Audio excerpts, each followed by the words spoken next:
Peanut-powered innovation. Tuskegee, Alabama. Not the world's most attractive farming country. Certainly not in the view of a young man looking out of the window on a train journey south. As he says, "My train left the golden wheat fields and the tall green corn of Iowa for the acres of cotton. Nothing but cotton. The scraggly cotton grew close up to the cabin doors. A few lonesome collards, the only sign of vegetables.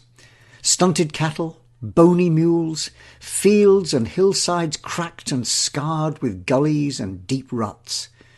Not much evidence of scientific farming anywhere. Everything looked hungry. The land, the cotton, the cattle, and the people." Now, the young man in question was George Washington Carver, and he was about to change all that. Farming innovation is tricky. We've been working the lands for millennia, gradually learning how to do it better, improving yields, reducing waste, choosing crop varieties, doing what we do better. But there's a paradox built into agriculture as a system. It's got a lot about it which makes it anti-innovation. Specifically, it's about risk. If you mess around with something and the crops fail, you have a lot of hungry people to answer to. So progress tends to be slow, incremental, walking a tightrope between innovation and reliability. But alongside the age-old traditions of farming lies the world of scientific research, digging away at the underlying architecture of why things happen and how we might exert some control over that. And fields like botany and crop science have a lot to teach farmers, if only they'd listen. There's no shortage of potentially useful knowledge. The challenge is how to take proven science out of the laboratory and into the day-to-day harsh world of practicing farmers. How to inform them, how to persuade them to adopt new equipment, methods, crop strains, fertilizers, all sorts of other innovations. It's a worthy challenge. The impact of improved farming is felt by everyone. Food stability means other parts of society can develop. Not for nothing do many historians link this shift to the key emergence of civilized society. But back in 1896, one of the people picking up the gauntlet was our young man on his train journey. George Carver was headed for the Tuskegee Institute, which he was to lead for the next 47 years, leaving behind him a legacy of innovation, not only in the lives of farmers, but also in the working methods of scientific institutions. We talk a lot about university-industry links these days. He was one of the pioneers, and his work had long-lasting impact.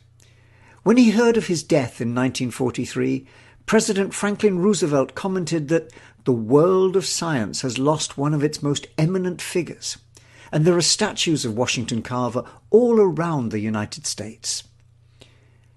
His is an amazing story. Born in Missouri into slavery in the 1860s, slaves didn't have birth records, so he never even knew himself the exact date. He was stolen in a raid when he was only a week old. His owner, Moses Carver, organized a search, and eventually the boy and his mother and sister were found, and their release negotiated. The legend has it that he was the boy who was traded for a horse. Fortunately, slavery was abolished soon after that, with the ending of the Civil War, and Carver adopted the boy, and his wife Susan taught him to read and write.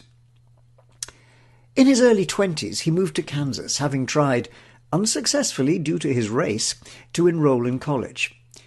Instead, he homesteaded a claim to a small plot of land near Beeler, where he manually ploughed 17 acres, planting rice, corn and vegetables, as well as trees and flowers, supplementing his income by working as a ranch hand. All of this gave him not only valuable first-hand experience of agriculture, but also, finally, the wherewithal to study.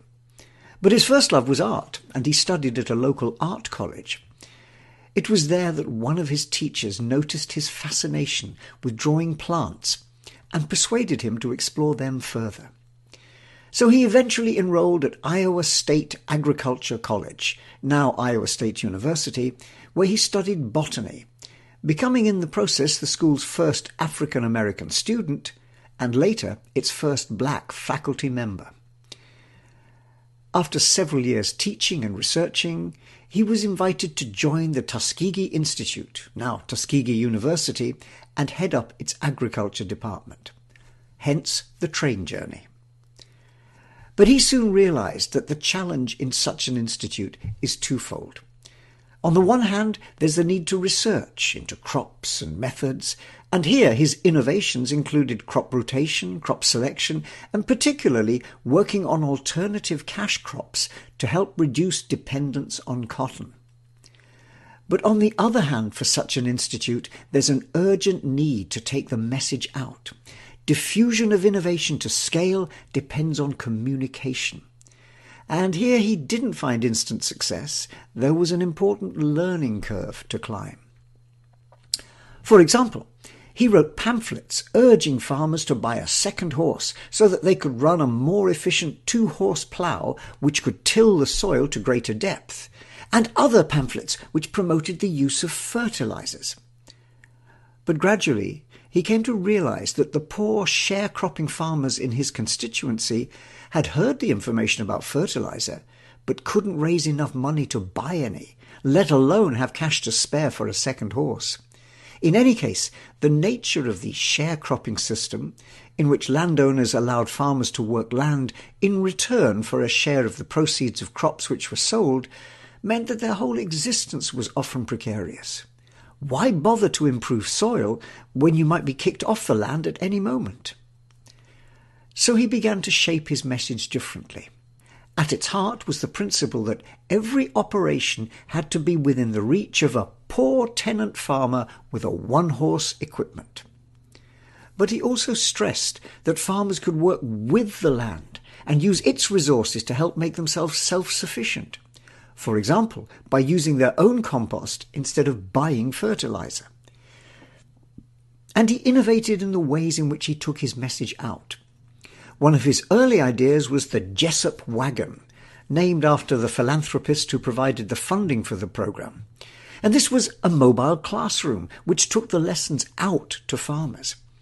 It enabled him and his team to reach over 2,000 people every month during its first year of operation.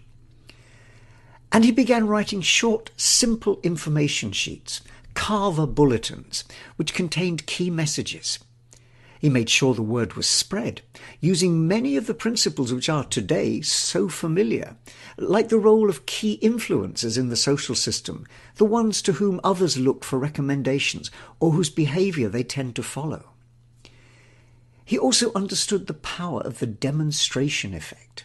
Seeing is believing as a powerful motivator for adoption. He worked a half-acre plot to show how the yield of sweet potatoes could grow in a few years from 40 bushels to 266 bushels. And on another plot, which had been used for cotton, and as a result from which the nutrients had been exhausted, he showed how rotation planting of nitrogen-fixing legumes like peas and beans could increase yields of cotton a few years later.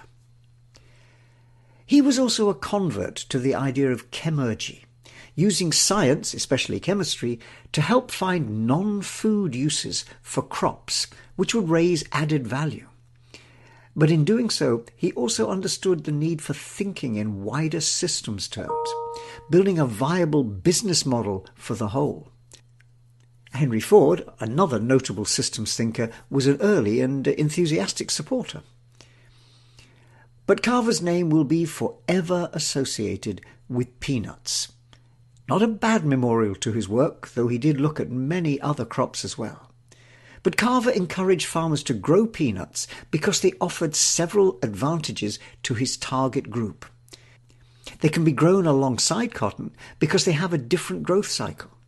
And they're a rich source of nitrogen because of a bacterial symbiosis which they've evolved. The result is they put nutrients back into the soil. They're also an excellent food source which helps keep the farmers nourished and healthy. Carver risked becoming the victim of his own success, and soon had to turn his attention to what farmers might do with the peanuts that they were growing in ever-increasing numbers.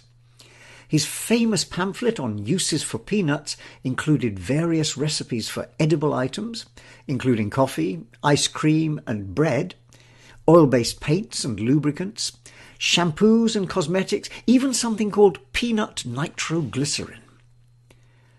Travel today to Diamond Grove, Missouri, and you'll find a small park containing a monument to Carver.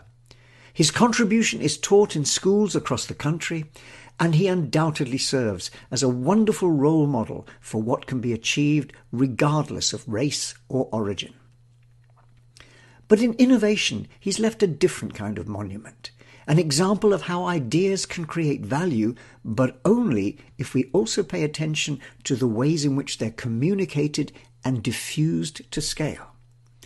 So if we were erecting a display board in this monument, it might list his innovation achievements, including product innovations like improved crop strains and major new uses for crops, especially peanuts, to help open up new markets and to counter dependence on single vulnerable crops like cotton. Process innovations, contributing to improved practices around crop rotation and field management, increasing yields through the application of insights from chemistry, developing downstream processes to enable those new uses for crops.